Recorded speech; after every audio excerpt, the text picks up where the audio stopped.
So in the last lecture we have seen about the d orbital elements, or I can say d block elements.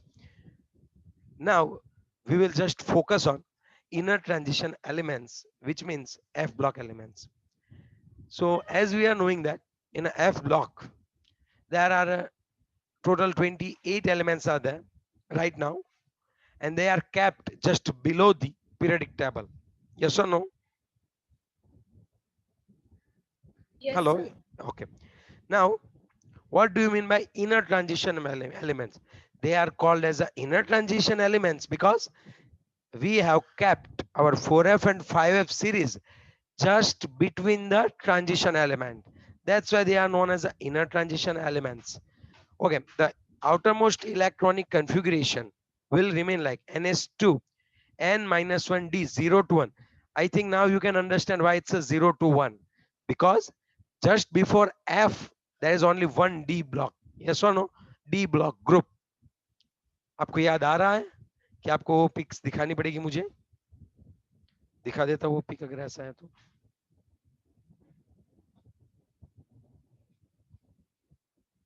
ये वाला देखो. Here as you can see,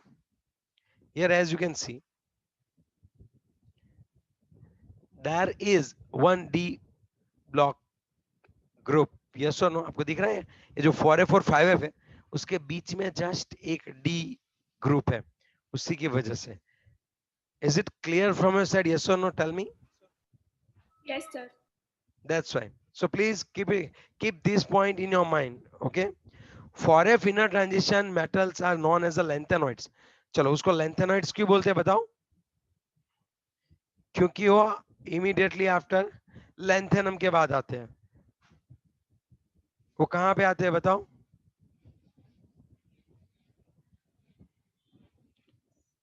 okay.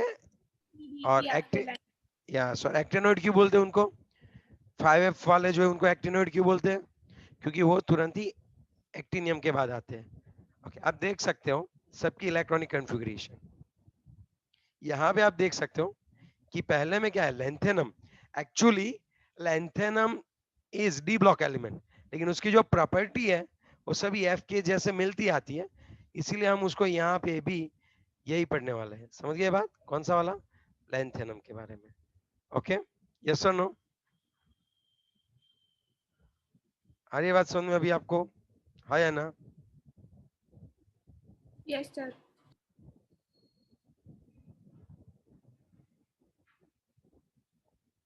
भाई तू चला जा भाई, ये कहाँ से आ गया अभी?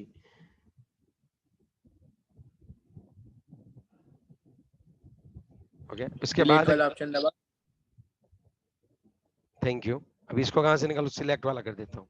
हाँ हो गया ना सिलेक्ट. हाँ ठीक है. Now you can just see 6s2 5d1 है. फिर क्या आएगा? 6s2 5d1 4f1 है. सेरियम सही है. सेरियम से अगर हम स्टार्ट करें तो सही है, ठीक है. लेकिन अब देखो पीआर में क्या है, प्रिजोडियम में क्या है, अब देखो 4f3 6s2 है. अब डी में और है ही नहीं. 4s2 4f3 6s2 6s2 f4 5 6 7 तक जाओ, वहां भी गैडोलिनियम देखो आप. मोस्ट टाइम पे गैडोलिनियम.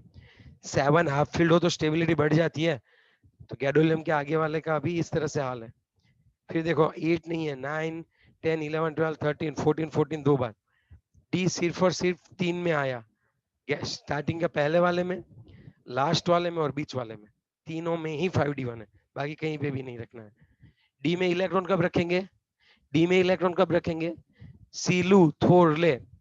सीलू, ये रहा सी, सेरियम से लेके लू तक. एक्टिनोइड को हमने क्या, लैंथेनोइड को हमने कैसे याद रखा है? सीलू. सी मीन सेरियम से लेके ल्यूटेटियम और गैडोलिनियम, ये तीन में 5d1 रहता है, बाकी कहीं पे नहीं है. Now is it clear?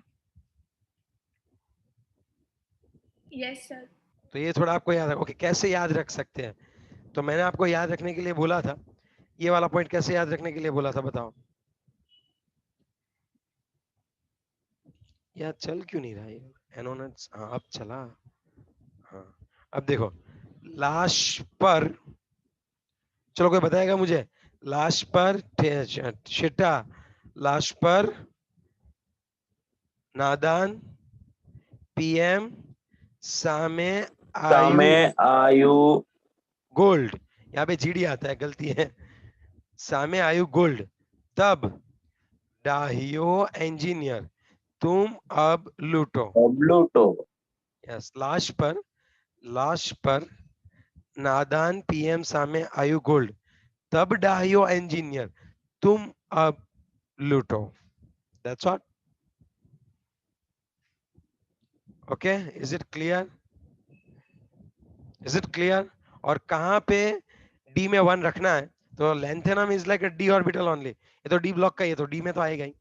सी लू, सी पहला वाला, लास्ट वाला, और एकदम बीच में जिसमें 4f7 होता है, वो ये तीनों में 5d1 है।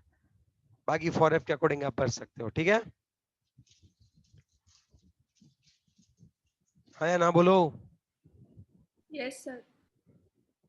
अब थोड़ा सा आगे बढ़ते हैं। लेंथेन और कॉन्ट्रैक्शन वापस आ गया। यहाँ पे इन लोगों ने मोस्ट टाइम पे ये जो स्लाइड है, it's a very very very very very very important.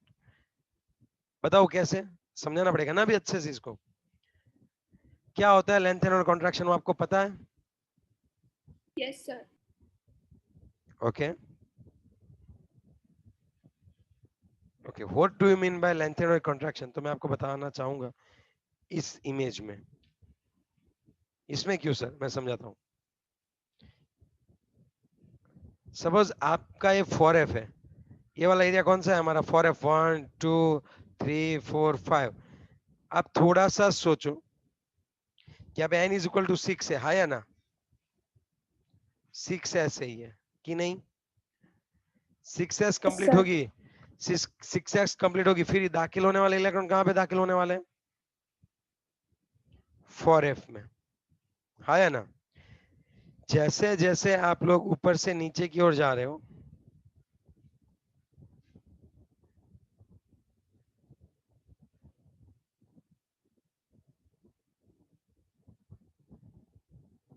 जैसे जैसे आप ऊपर से नीचे और आगे बढ़ रहे हो, जैसे जैसे आप 4f में आगे बढ़ रहे हो लेंथेनॉइड में, पीरियड नंबर 6 में आगे बढ़ते ही क्या होता है? पहले 6s2 रख दो, फिर जो दाखिल होने वाले इलेक्ट्रॉन है, अब वो दाखिल होने वाले इलेक्ट्रॉन कौन सी जगह पे दाखिल होते हैं बताओ? दाखिल होने 4F. वाले 4f में दाखिल होते हैं। समझ रहे हो बात आप? ओके, जितने इलेक्ट्रॉन्स ऑर्बिटल में दाखिल होते हैं, सेम उतने ही प्रोटॉन कहाँ पे दाखिल होते हैं? Sender पे. सेंटर में। Okay, now what will happen? There will be a huge fight, there will be a huge fight between nucleus and this electrons. यहाँ पे न्यूक्लियस और इलेक्ट्रॉन के बीच में ह्यूज फाइट हो जाएगी। कैसे? दाखिल होने वाले 4f जो है, दाखिल होने वाले इलेक्ट्रॉन 4f में जा रहे हैं, तो उसकी जो शील्डिंग इफेक्ट है, कैसी होती है शील्डिंग इफेक्ट बताओ? और कैसी होती है? Weak Weak. होती है।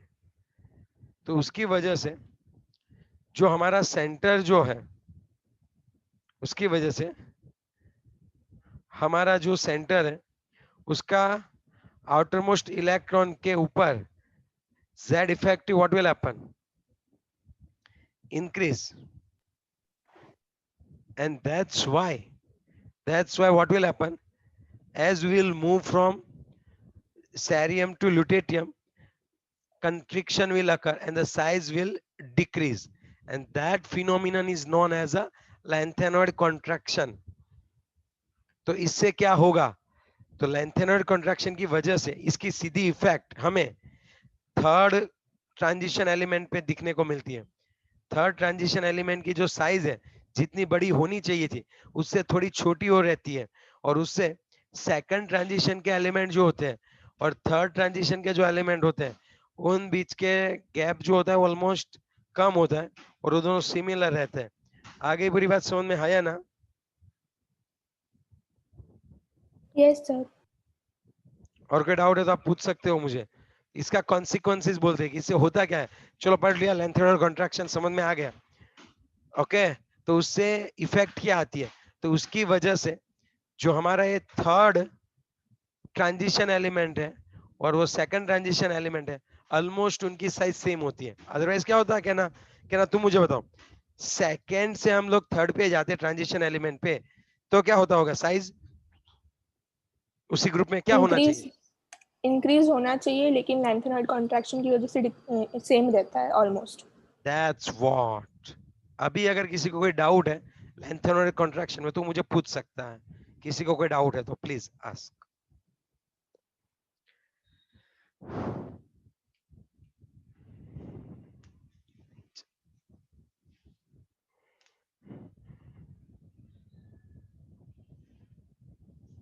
चलो, क्लियर हो गई है पूरी बात? Yes Yes, sir. sir. तो अब हम पढ़ते हैं कैसे लिखना है। एज द एटॉमिक खामखा मैंने इसको डिलीट कर दिया। As the atomic number will increase, each succeeding element contain one more electron in 4f and one proton in nucleus। आई बात समझ में? जैसे जैसे हम लोग लेंथेनॉइड में लेंथेनम से सीलू, सी से सैरियम से ल्यूटेटियम तक जाते हैं, दाखिल होने वाला प्रोटॉन कहां पे दाखिल होता है? न्यूक्लियस में। और इलेक्ट्रॉन कहां पे दाखिल होता है बताओ? इलेक्ट्रॉन 4f कहां? ऑर्बिटल। यस, तो अब क्या होता होगा, सोच के बताओ। जेड इफेक्टिव डोमिनेंट हो जाएगा। Yes, okay. तो is the so the 4f electrons are ineffective in the screening the or outer electron from the nucleus, causing imperfect shielding। means 4f की जो shielding होती है वो proper नहीं होती है, weak होती है। तो इसका मतलब कौन जीत जाएगा बताओ? तो जैसे जेड जैसे इफेक्टिव। हम लोग प्रोटॉन बढ़ाते जाएंगे वैसे वैसे हमारा जेड इफेक्टिव जो है वो बढ़ता जाएगा। I think you are knowing about the effective nuclear charge, है ना? And that's why that that size of molecule will decrease, that one is known as a lanthanide contraction। आगे पूरी बात समझ में कि अभी तक नहीं आई? बहुत इजी है लेकिन ये मोस्ट टाइम भी है। नेक्स्ट वन, consequences क्या है? there is a close resemblance between 4D and 5D transition series। close resemble मतलब उनकी जो साइज होती है 4D और 5D वाले एलिमेंट्स की, second and third transition elements की, वो सेम होती है। अगर साइज सेम है, अगर साइज सेम है तब क्या होता होगा, उनकी ऑलमोस्ट आयोनाइजेशन एंथैल्पी भी कैसी रह जाती है? सेम। अदरवाइज ऊपर से नीचे आते हैं तो आयोनाइजेशन एंथैल्पी क्या होती होगी? डिक्रीज। लेकिन यहाँ पे साइज जो है कॉन्ट्रैक्शन की वजह से इलेक्ट्रॉन को रिमूव करने के लिए एनर्जी ज्यादा देनी पड़ती है, तो ऑलमोस्ट वो इक्वल हो जाती है सेकंड ट्रांजिशन एलिमेंट के जितनी। The last one, it will remain very difficult to separate lanthanides. Lanthanide को सेपरेट करना कैसा रहेगा बच्चों बताओ? Very very very difficult. Okay, हाँ या ना तो बोलो। Yes sir. okay. चलो भाई, और कोई पढ़ रहा है कि नहीं पढ़ रहा है भाई? समझ में आ रही है बातें? मोस्ट टाइम भी लिखो, lanthanide contraction most time Yes, भी sir. लिखो लिखो लिखो, मोस्ट टाइम भी लिखो। चलो, और नजर हटी दुर्घटना घटी, याद रखना, नजर हटी दुर्घटना घटी। जो भी लोग सोफे पे बैठे बैठे पढ़ रहे हैं उनको बोल रहा हूँ कि भाई आके लिखने लगो, अच्छे से पढ़ाई करने लगो। जिन्होंने अब तक नोट नहीं बनाई है, जो ओवर फॉर्म में चल रहे हैं, उन बच्चों को बोल रहा हूँ just beware about the result. चलो नेक्स्ट, अब हम बात करते हैं आयोनाइजेशन एंथैल्पीज की। ये सभी अब कॉमन पॉइंट्स हैं जो हमें देखनी है वन बाय वन, लेकिन ये वाला पॉइंट मेन था अच्छे से जो चला है वो। अब बात करते हैं आयोनाइजेशन एंथैल्पी। अब आप मुझे एक बात बताओ कि अब इन लोगों ने देखो किसके साथ कंपेयर किया यार, कंपेयर करने का भी कोई तरीका होता है। इन लोगों ने किसके साथ कंपेयर किया वो मैं आपको बताऊं। ये हमारा पीरियोडिक टेबल है सपोज, ठीक है? तो इन्होंने ये जो लैंथेनम है उसको कैल्शियम के साथ किया। अब थोड़ा सोचो तो सही, आप थोड़ा सोच के बताओ कहां से इलेक्ट्रॉन को निकालना इजी पड़ेगा, कैल्शियम से कि लैंथेनम से? सैरियम से, फिर प्रोमोडिसियम से, बताओ। प्रोमिथियम, समेरियम, गैडोलिनियम, पता नहीं कैसे कैसे नाम दे रखे हैं भाई बढ़िया से। अब मुझे बताओ भाई, एफ से इलेक्ट्रॉन निकालने इजी पड़ेंगे कि कैल्शियम से?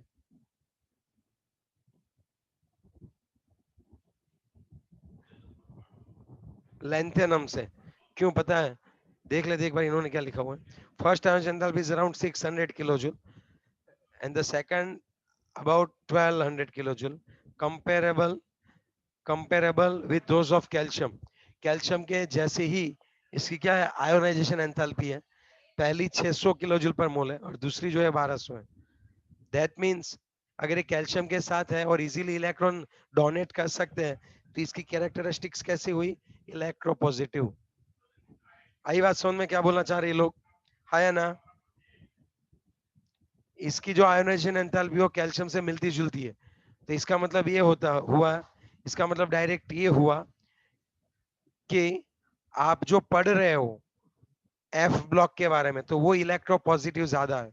कैसे हो सभी बताओ बच्चों? Electro, electropositive. Yes, that's all. चलो नेक्स्ट वन, कलर्ड आयन। आपको पता है कलर्ड आयन क्या होगा? डी में कोई मुझे बताया कि हमने कैसे देखा था कलर्ड आयन कैसे होता है?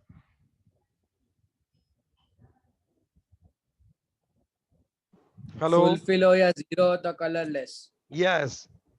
और इसके वाले बाकी मोस्टली कलरफुल किस लिए होते होंगे? यहाँ पे एफ में इलेक्ट्रॉन इजीली ट्रांजिस्ट कर सकता है आराम से, 5D में से 4F में आता है, 4F में भी एक एफ से दूसरी एफ में आराम से क्या हो सकता है, वो ट्रांजिशन दे सकता है। तो एफ ट्रांजिशन होता है, तो उसकी वजह से वो सॉलिड और सॉल्यूशन दोनों में कलर है। और कलरफुल होने के लिए एक ही पैरामीटर चाहिए, आपकी जो एफ ऑर्बिटल है वो पार्शियली फिल्ड होनी चाहिए। आपकी एफ ऑर्बिटल कैसी होनी चाहिए बताओ? Partially field. पार्शियली फिल्ड होनी चाहिए। और यहाँ पे एफ में जो इलेक्ट्रॉन ट्रांजिस्ट होते हैं ना, उसी की वजह से कलर्स देखने को मिलते हैं। ओके, अब आप थोड़ा सा सोचो तो हम क्या कर सकते हैं। La+3 and Lu+3 ions do not show any color due to vacant fully filled f orbital. La+3 ले लो तो तीनों तीन इलेक्ट्रॉन चले गए, और ल्यूटेटियम में 3 ले लो, 3 निकाल दो तो 4f14 होती है। याद आया?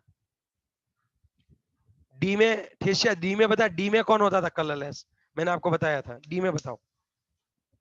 जिंक, मर्क्यूरी, Zn+2, हाँ +2, Hg+1,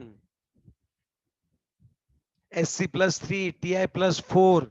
या तो आपकी डी ऑर्बिटल पूरी कंप्लीटली खाली होनी चाहिए या फिर कंप्लीटली भरी होनी चाहिए, तभी वो कलरलेस है। तो यहाँ पे ऐसे दो है, लैंथेनम है La+3 और ल्यूटेटियम है, आप देख सकते हो, है ना? यस और नो? सर तो जिंक भी हो ही सकता है ना। डी ऑर्बिटल Zn+2 जब भी, बोलना, Zn+2 बोलना, हाँ ओके ओके। क्योंकि जिंक एक मेटालिक कैरेक्टरिस्टिक शो करता है, वो शाइनिंग थोड़ा देता है। चलो मैग्नेटिक प्रॉपर्टी वापस नहीं रिवाइज करूंगा। मैग्नेटिक प्रॉपर्टी आपको पता ही है, क्यों मैग्नेटिक प्रॉपर्टी रहती होगी बताओ? सेम, अब सिर्फ कोरिलेशन ही करना है आपको कि एफ में जितने अनपेड इलेक्ट्रॉन्स होते होंगे उसकी उतनी ज्यादा मैग्नेटिक प्रॉपर्टी, जितने ज्यादा नंबर ऑफ अनपेड इलेक्ट्रॉन उतनी ही ज्यादा क्या रहेगी बताओ? जितनी ही, मैग्नेटिक प्रॉपर्टी। याद करो मैग्नेटिक प्रॉपर्टी का फॉर्मूला मुझे नहीं आता है, आपको आता है क्या? Mu is equal to √n into n+2 n+2 Bohr magnetron. Bohr magnetron भूलना पीएम, मत। याद आया? यस। ओके, कौन मैग्नेटिक प्रॉपर्टी कैरी करता है? सिर्फ F0 नहीं होना चाहिए और F14 नहीं होना चाहिए। यहाँ पे भी याद रखना अनपेड इलेक्ट्रॉन होना चाहिए। अगर आपके मेटल और आयन में अनपेड इलेक्ट्रॉन है, then that one is a paramagnetic. याद रखना ये बात, the paramagnetism rises to the maximum in neodymium. Neodymium में सबसे ज्यादा मैग्नेटिक प्रॉपर्टी होती है, क्योंकि उसमें जो है वो अनपेड इलेक्ट्रॉन सबसे ज्यादा होते होंगे। यस और नो? बीच में आता होगा ये, गैडोलिनियम के आगे जस्ट। ओके, या फिर इन्होंने देख रखा है कि नियोडियम जो है वो अच्छा सा क्या रहता है, अच्छा सा मैग्नेटिज्म दिखाता है।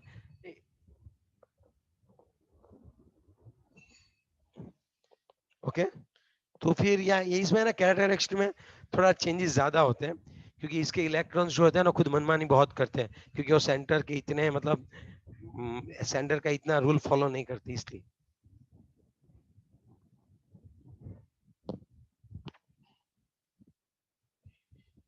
चलो ऑक्सीडेशन स्टेट देखते हैं। ऑक्सीडेशन स्टेट, कौन सा ऑक्सीडेशन स्टेट ज्यादा स्टेबल होता है? देखो कौन सा लिखा है +3। पता है क्यों +3? आपको पता है +3 क्यों रहता होगा? 4s में 6s में से 2 जाए और 5d में से 1 जाए, समझे बात? बाकी तो कौन बचेगा? F ही बचेगा। इसीलिए ऑलमोस्ट सभी कौन दिखाते हैं +3। ओके और +3 सबसे ज्यादा स्टेबल किस में होता है? तो जहां जहां पे d ऑर्बिटल थी ना, सी लू याद करो, लैंथेनम, ल्यूटेटियम एंड गैडोलिनियम, याद आया? इन तीनों में लैंथेनम, गैडोलिनियम एंड ल्यूटेटियम, याद करो लास्ट में होता है lutetium. Yes sir.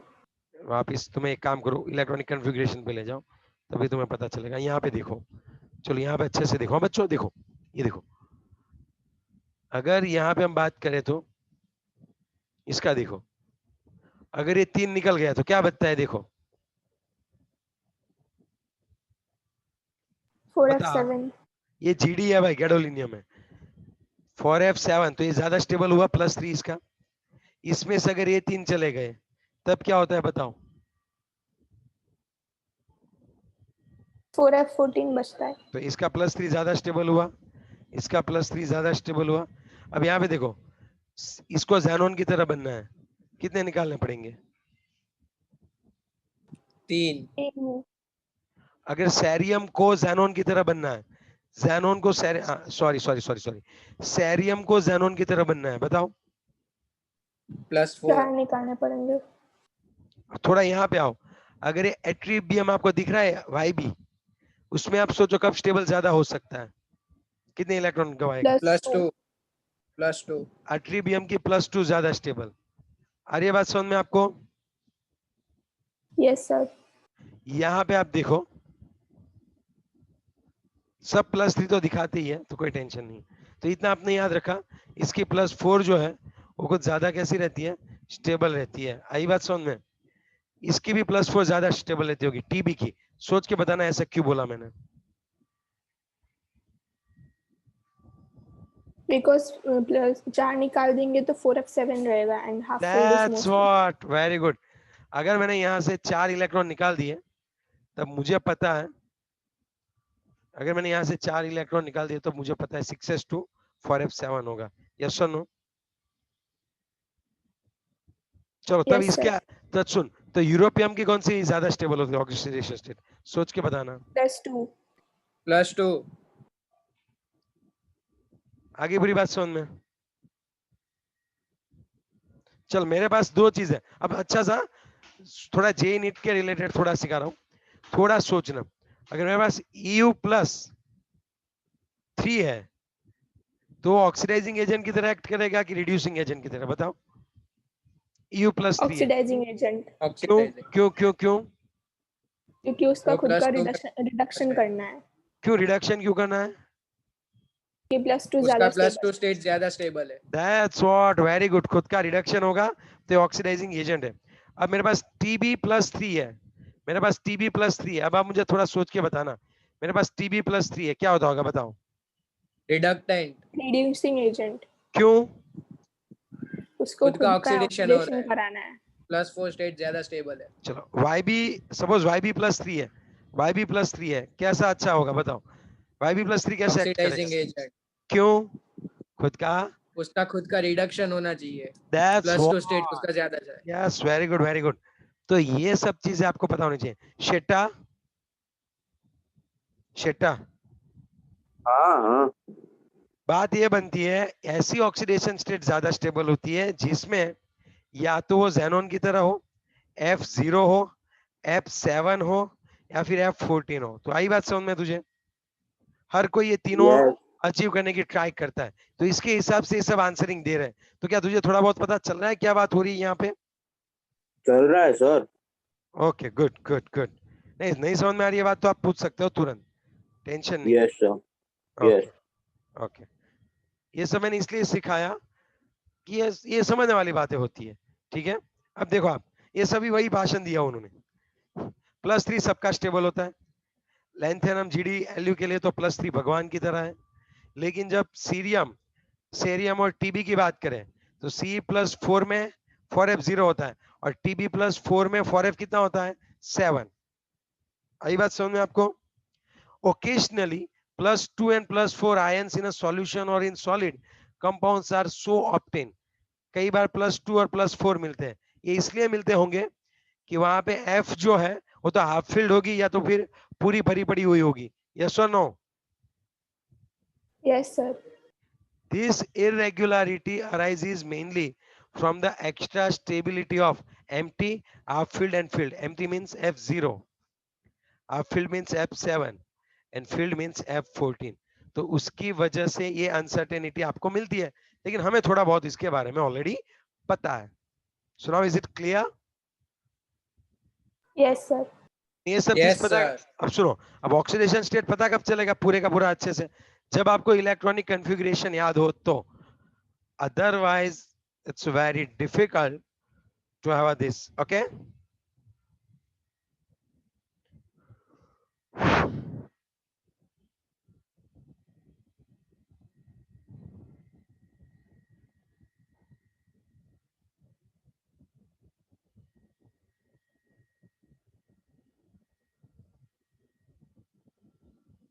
okay, Yes, sir. Yes sir. आगे बढ़ू थोड़ा। Yes, sir.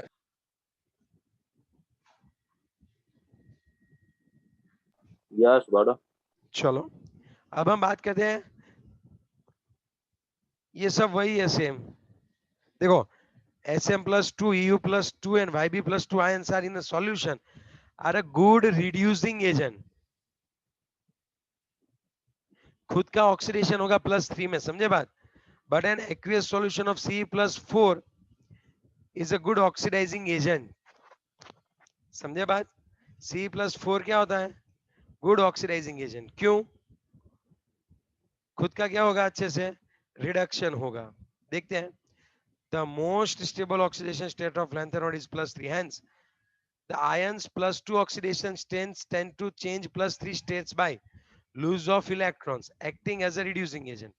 कई सारे ऐसे होते हैं कि जो +2 होते हैं उसमें से +3 होना ट्राई करते हैं, समझे बात? तो वो इलेक्ट्रॉन डोनेट करते हैं, तो खुद का ऑक्सीडेशन हुआ, तो अच्छे से वो किसकी तरह एक्ट करेंगे? रिड्यूसिंग एजेंट की Reducing तरह। agent. ये सभी ऐसे ही है। Sm+2 ये सभी क्या किस में कन्वर्ट होने की ट्राई करेंगे? M+3 में। तो खुद का क्या होगा? Oxidation. तो वो अच्छे से रिड्यूसिंग एजेंट की तरह। वेर कई सारे ऐसे होते हैं जिसमें से +4 +3 में कन्वर्ट होता है, जैसे C+4 है, वो C+3 में कन्वर्ट होगा, तब क्या होता होगा बताओ? खुद का क्या हुआ?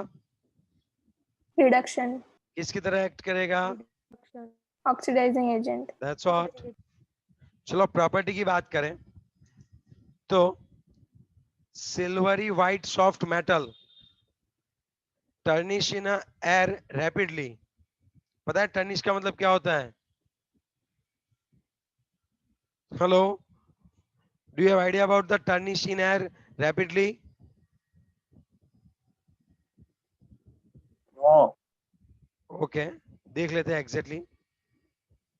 एग्जैक्टली वर्डिंग नहीं पता है।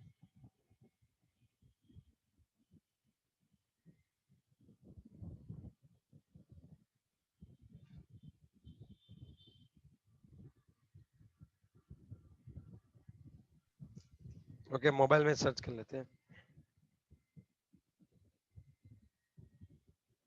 उसका लक्ष्य लूज करता है।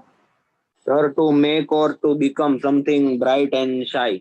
ओके, हाँ मतलब शाइन होने लगता है, Lose of luster. Lose of shining होने luster. लगता है। ओके चलो नेक्स्ट वन। हाँ मतलब वो क्या होता है भाई? शाइनिंग होने लगेगी, ऐसे ही है ना? और चमकाऊ। तो चमके चमके। Yes yes. नेक्स्ट वन की अगर बात करें तो हार्ड हार्डनेस। अबे भैया अभी खुल रहा है ये, भाई माफ कर दे तू मुझे।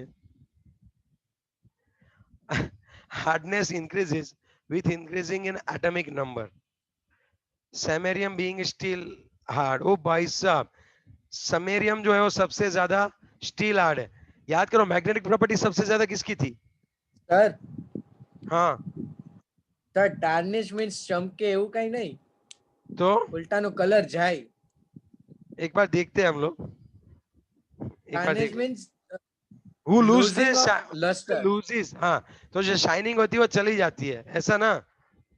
हाँ हाँ ओके ओके, देखते हैं एक बार. लेकिन यार पता नहीं आज गूगल बाबा धीरे चल रहे हैं मेरे. आपका नेट बिगड़ गया होगा. अरे पूरा मैं ही बिगड़ा हुआ हूँ, नेट की क्या बात कर रहा है तू?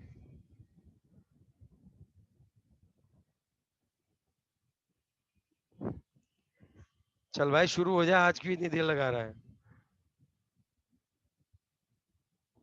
आया आया आया, एक सेकंड. તાલિયા.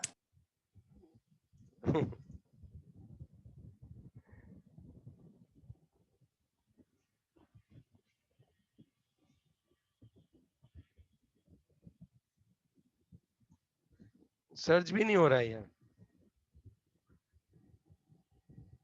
ओए तेरी, डाग आया. डाग टार्निश मीन्स धब्बा, धब्बे जैसे हो जाते हैं. Square, tarnish. Hello, yes sir. Hindi करता हूँ यहाँ पे. पंजाबी में क्या बोलते हैं? खराबा, खराबा हो जाते हैं भाई, खराबा. चलो जाने दो, मजाक हो रही है. चलो, टार्निश मतलब आप समझ सकते हो कि उसकी शाइनिंग चली जाती है, जैसे धब्बे जैसा हो जाता है. ठीक है, चलो हो गया. अभी रेडी? Yes sir. आवाज नहीं आ रही, ठेसिया दे रही, कुछ कट रही है. चलो next. Yes sir. Okay, good conductor of hind and electron. अबे यार मेटल है तो गुड कंडक्टर ही तो हुए. And प्रोमिथियम is a radio active. चलो रिजॉइन कर लो, ये सब तो कॉमन है, सभी मेटल की प्रॉपर्टीज है. चलो रिजॉइन करो फटाफट से.